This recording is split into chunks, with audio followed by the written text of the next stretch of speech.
뿌리 질문. 인문이란 무엇인가? 인문이란 무엇인가요?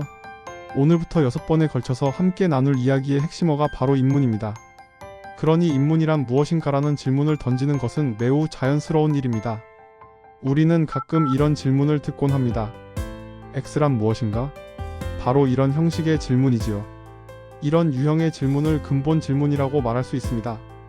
근본이란 말은 뿌리라고 바꿔 말할 수 있습니다. 그러니까 근본 질문은 뿌리 질문입니다. 뿌리를 알면 줄기도 알고 가지도 알게 됩니다. 줄기와 가지를 알면 잎도 알고 꽃도 알게 됩니다. 그러니 뿌리는 나무 전체를 알게 되는 중요한 시작입니다. 뿌리 질문은 우리가 사는 세상을 나무에 비유한다면 나무의 뿌리를 살펴보듯 세상의 근본을 탐색해보는 질문입니다. 인문이란 무엇인가? 이런 유형의 질문은 얼마든 가능합니다. 다른 예를 들면 사랑이란 무엇인가 이렇게 묻기도 합니다. 그런데 흥미롭게도 한창 사랑에 빠진 사람은 이런 질문을 잘하지 않습니다. 주로 실연을 당했거나 이별을 겪고 나면 사랑이 뭘까 고민하기 시작합니다. 내가 그동안 만났던 그 사람은 나에게 어떤 의미였나? 이런 고민을 하면서 사랑이란 무엇인가라는 질문을 하게 됩니다. 또 다른 예를 들면 인생이란 무엇인가 이렇게 물을 수 있습니다. 인생이 뭔가요? 이렇게 물으니 너무 심각한 것 같지만 우리는 가끔 이런 자문자답을 하기도 합니다. 도대체 사는 게 뭘까? 이렇게 말이죠. 사는 거라는 말을 한자로 바꾸면 인생이 됩니다. 그러니 도대체 사는 게 뭘까라는 말은 곧 인생이란 무엇인가라는 질문과 다르지 않습니다. 뿌리 질문에는 공통점이 있습니다. 질문은 무척 간단합니다. 그런데 대답하기는 대단히 어렵습니다. 인생이란 무엇인가 이런 질문에 누가 쉽게 대답할 수 있을까요? 요즘 100세 시대라고 합니다. 우리가 만약 100세까지 산다면 그때가 되면 인생이 무엇인지 알 수 있을까요? 100세가 되어 인생이란 이런 겁니다 하고 말하면 남들도 다 수긍할까요? 만약 100세를 살고도 인생에 대한 정답을 말할 수 없다면 120세를 살게 되면 가능할까요? 뿌리 질문과 과정형 대답. 그래서 이런 뿌리 질문에 대한 대답은 과정 자체가 될 수밖에 없습니다. 과정형 대답만이 뿌리 질문에 대답할 수 있게 합니다. 뿌리 질문에는 정해진 대답이 없습니다. 정답이란 없습니다. 정답이라는 말은 한자로 쓰면 발을 정자를 써서 정답이라고 쓰지만 때로는 정할 정자를 써서 정답이라고 쓸 수도 있습니다. 정답이란 정해진 답이라는 뜻입니다. 반드시 그렇게만 되어야 하는 답이라는 말이죠. 인생이란 무엇인가라는 질문에 대답할 수 있는 나이는 과연 언제일까요? 과정형 대답이란 바로 답이 정해져 있지 않다는 뜻입니다. 100세는 100세의 인생이 있고 80세는 80세의 인생이 있고 50세는 50세의 인생이 있고 20세는 20세의 인생이 있습니다. 10살 어린이도 인생을 고민합니다. 주어진 인생이 무엇인지 고민하는 건 누구나 마찬가지입니다. 톨스토이의 인생이란 무엇인가? 아닌 게 아니라 인생이란 무엇인가 이런 제목으로 책을 쓴 사람이 있습니다. 바로 러시아의 유명한 문호 톨스토이입니다.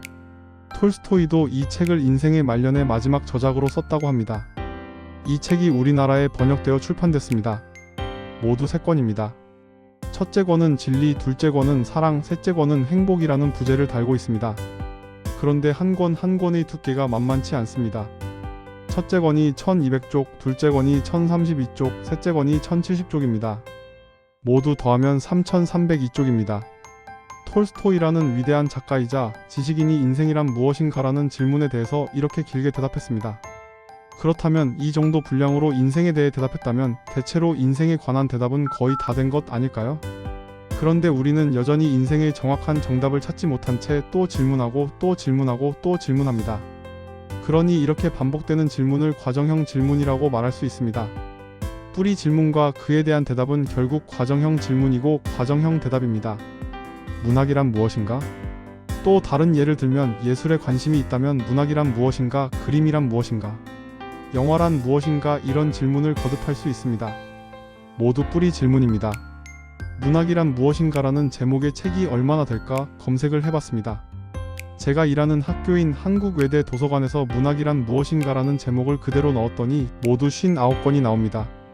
대단히 많은 숫자이지요. 한국외대 도서관에만 이 정도니까 다른 곳을 찾으면 아마 더 나올 겁니다. 또 한국어로만 찾았으니 영어로 바꾸어 찾아보면 더 많아질 겁니다. 일본어, 중국어, 프랑스어, 독일어로 찾으면 더 늘어나겠죠. 아마 어마어마한 숫자가 될 것 같습니다. 검색 결과 중 가장 위에 올라온 책은 사르트르가 지은 겁니다.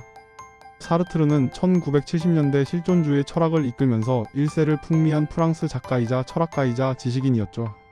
물론 중국의 문화 대혁명을 오해해서 이를 위대한 혁명이라고 주장하는 오류를 범하기도 했지만요. 그러나 그의 철학은 현대 사회에 많은 영향을 주었습니다. 이런 위대한 사람이 문학이란 무엇인가에 대해서 책을 썼습니다. 그러니 얼마나 잘 썼겠습니까? 그런데 사람들은 거기에 만족하지 않고 다시 계속해서 문학이란 무엇인가를 묻습니다. 그러니까 뿌리 질문이란 어쩌면 영원히 대답을 끝낼 수 없는 질문이라고 할 수 있습니다.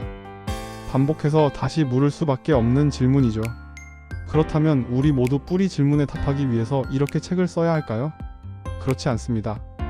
꼭 책을 쓰지 않아도 이런 질문에 답할 방법이 몇 가지 있습니다. 뿌리 질문이 하도 어려우니 사람들이 방법을 찾아낸 거지요. 뿌리 질문에 대답하는 방법 하나, 아포리즘. 그 중에 가장 대표적인 방식은 근본 질문이 가지고 있는 짧은 속성을 거꾸로 이용하는 겁니다.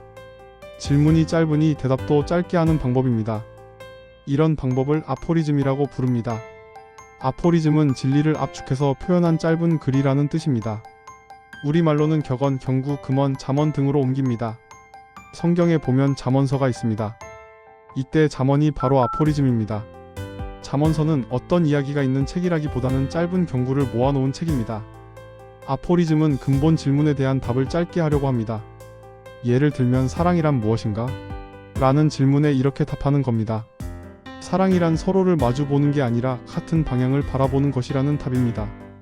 많이 들어보셨을 텐데요. 사랑을 이렇게 정의한 사람은 바로 생텍쥐 페리라는 작가입니다. 어린 왕자라는 유명한 소설을 쓴 작가이지요. 이렇게 우리에게 사랑에 대해서 매우 짧은 경구로 깨달음을 줍니다.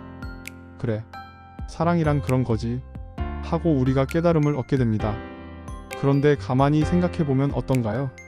이 말이 사랑을 모두 정의했다고 할 수 있나요?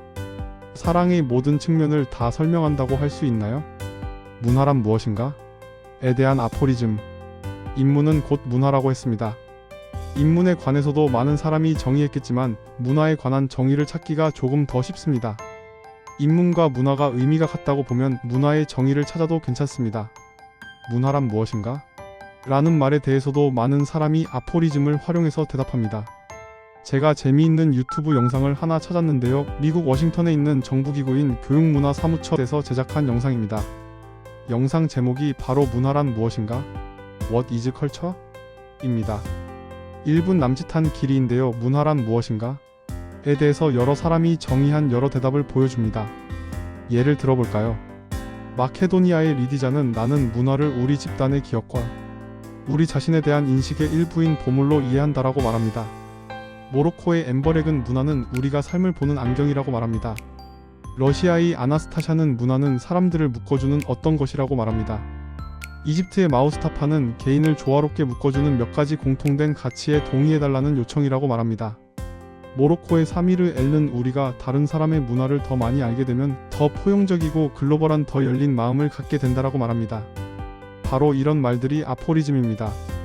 아포리즘은 어떤 특징이 있나요? 아포리즘은 듣는 순간 무릎을 치는 이야기입니다. 생각지도 못했던 어떤 측면을 우리에게 일깨워줍니다.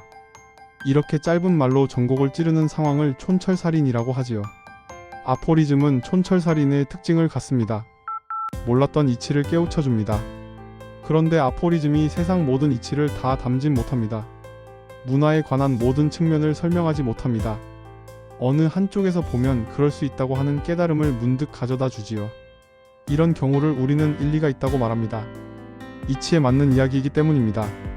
그러나 일리는 말 그대로 하나의 이치일 뿐 진리 그 자체라고 할 수는 없습니다. 생텍쥐 페리가 사랑에 대해 한 마리 사랑을 모두 설명하는 것은 아니기 때문입니다.